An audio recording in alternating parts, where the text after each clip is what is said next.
الحمد لله رب العالمين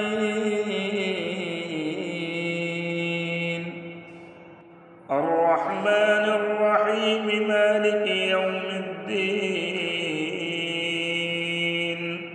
إياك نعبد وإياك نستعين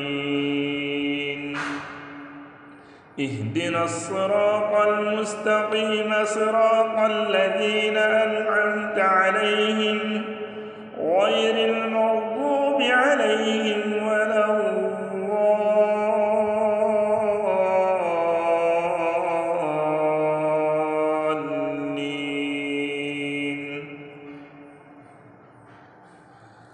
وإذ قال إبراهيم رب اجعل هذا البلد آمنا واجنبني وبني أن نعبد الأصنام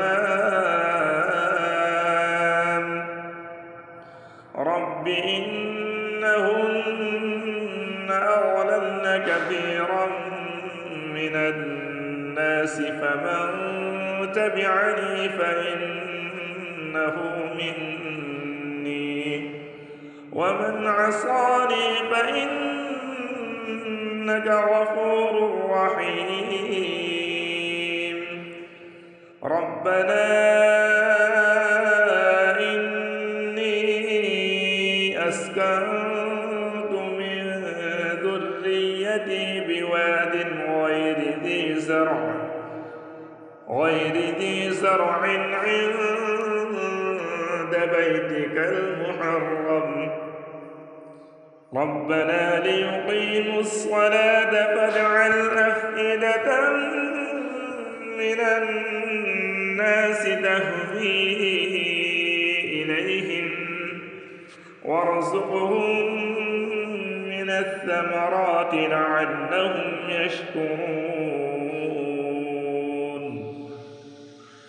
ربنا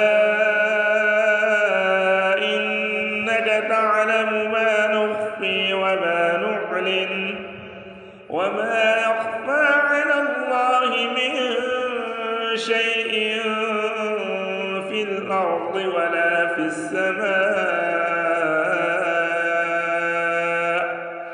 الحمد لله الذي وهب لي على الكبر إسماعيل وإسحاق إن ربي لسميع الدعاء.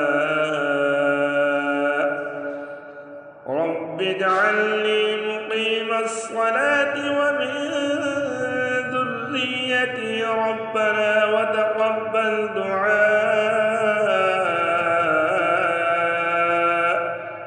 ربنا اغفر لي ولوالدي وللمؤمنين يوم يقوم الحساب.